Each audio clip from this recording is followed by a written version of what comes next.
Welcome back to the world of biology. Today we are going to learn about the circulatory system in human being. What are components involved? How? So before going into the topic, if you have not subscribed to my channel, please subscribe to my channel. So coming for the circulation, so human circulation system consists of two types of system. One is blood vascular system and another one is lymphatic system.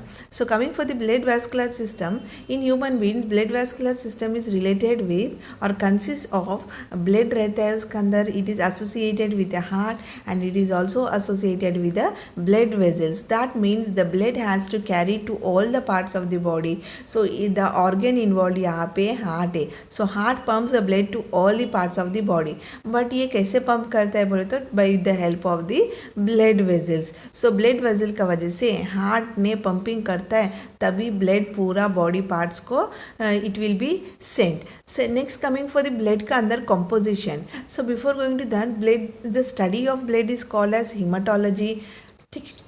ठीक है, the study of blood is called as haematology. And human beings के अंदर 4 to 6 litres of blood रह सकता है, maximum 5 litres of blood हम बोल सकता है. नेक्स्ट इसका अंदर रेड कलर्ड फ्लूइड रहता है. That fluid is connective fluid because हमारा बॉडी को हर जगह पे इट इज़ कनेक्टेड जैसा, so it is a connective tissue जैसा है. एंड ब्लड का pH आए तो अल्कलाइन है, नथिंग बट 7.4 है एंड लिटिल बिट सॉल्टी है एंड विस्कस भी रहता है. सो ब्लड का अंदर 2 कंपोनेंट्स रहता है, एक प्लाज्मा है and another one blood cells. So plasma को आए तो 55% है, ब्लड सेल्स को आए तो 44% है. So next coming for the plasma. So ये प्लाज्मा जो है 55% है ब्लड का अंदर. सो ब्लड का अंदर आरबीसी को छोड़ के, ब्लड को छोड़ के उसका अंदर एक कंटेंट है वाइट कलर विस्कस जैसा, उसको हमने 55% रहता है. वो स्ट्रॉ कलर रहता है, स्लाइटली अल्कलाइन रहता है एंड वो भी विस्कस जैसा रहता है. सो कॉम्पोजिशन को आए तो plasma is made up of और consist of water, proteins and inorganic salts है. And coming for formed elements बोले तो ब्लड सेल्स जितना प्रेजेंट है उतना ब्लड सेल्स को पर्टिकुलरली और produced in the body are collectively called as the blood cells which are produced like RBC, WBC and platelets. So ये collectively हमारा blood का अंदर प्रोड्यूस होता है. So that collection of blood cells is called as the formed elements. So कौन सा वो 3 formed elements बोले तो RBC, nothing but red blood corpuscles, white blood corpuscles and platelets. Next coming for the red blood corpuscles. So these red blood corpuscles are also called as erythrocytes. These are also called as erythrocytes. So these erythrocytes are concave, biconcave in shape and circular in shape. So these are biconcave, circular and इसका अंदर nucleus is absent. So nucleus absent है. And ये जो blood है red colour है क्योंकि इसका अंदर एक पिगमेंट प्रेजेंट होता है. सो वो pigment is called as haemoglobin. So total हमारा बॉडी का अंदर टोटल आरबीसी को काउंट किया तो अलग से आरबीसी को काउंट किया तो in males it is 5.1 to 5.8 million per mm cube.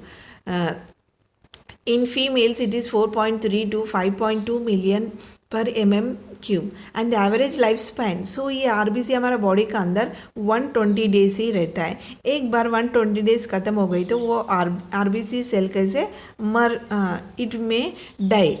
ठीक है. So the process of formation of RBCs. So ये आरबीसी फॉर्मेशन होता है 120 डेज रहता है, फिर से नया होता है, ये पुराने वाला मर जाता है एंड नया वाला फॉर्म होता है. So that process of formation of RBC cell is called as erythropoiesis. So formation of RBC cells is called as erythropoiesis. So ये आरबीसी प्रोड्यूस होता है. सो फ्रॉम कहाँ से प्रोड्यूस होता है बोले तो हीमोसाइटोब्लास्ट सेल से प्रोड्यूस होता है. सो इन ह्यूमन बींग्स को आए तो इट इज़ बोन मैरो का अंदर, हमारा बोन मैरो का अंदर हमारा आरबीसी सेल्स फॉर्म होता है. बट फीटस बोले तो पेट का अंदर when the baby is inside the mother womb, so वहाँ पे कैसे इट प्रोड्यूस बोले तो from the liver and spleen, ठीक है, लीवर एंड स्प्लीन से न्यू सेल्स फॉर्म होता है बेबी का अंदर. But coming for the adults, RBC कहाँ फॉर्मेशन होता है बोले तो ब्रेड बोन मैरो का अंदर, ठीक है. So for production of RBC cells, हमारे बॉडी को आरबीसी सेल प्रोड्यूस होने के लिए हमको विटामिन B12 चाहिए, फोलिक एसिड चाहिए एंड सम हीम प्रोटीन भी हमको चाहिए, तभी हमको ब्लड अच्छे से ग्रो होता है, हमारा बॉडी का अंदर फॉर्म हो सकता है. सो जो मर चुका है 120 डेज के बाद वो सेल्स मर गई तो कहाँ जाता है? They are one RBC cells are destroyed in liver and spleen का अंदर डिस्ट्रॉय हो जाता है. फिर से बोन मैरो का अंदर नया सेल फॉर्म होता है, जो 120 डेज लाइफ साइकिल हो गई वो लीवर के पास नहीं तो स्प्लीन के पास आता है, वहाँ पे डिस्ट्रॉय हो जाता है, ठीक है. सो कभी कभी आरबीसी सेल्स ज़्यादा भी रह सकता है, सो वो बीमारी that disease is called as polycythemia. If RBC cells हमारा बॉडी का अंदर लेस से डिक्रीज होता है number, so it is called as erythrocytopenia. Decrease of RBC cells is called as erythrocytopenia. Increase of RBC cells is called as polycythemia. The hormone erythropoietin stimulates the bone marrow. So bone marrow से RBC sales तैयारी होता है बोला, that means formation होता है. सो उसको stimulate करने के लिए भी एक हार्मोन चाहिए.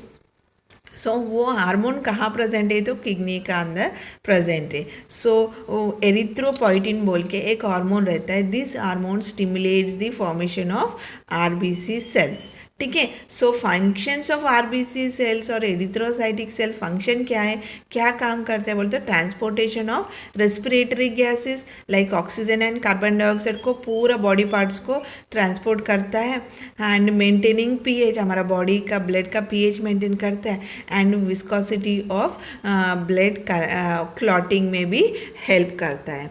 Next, before going into next topic, I will thank you for this session. If you like, please like, share and subscribe to my channel.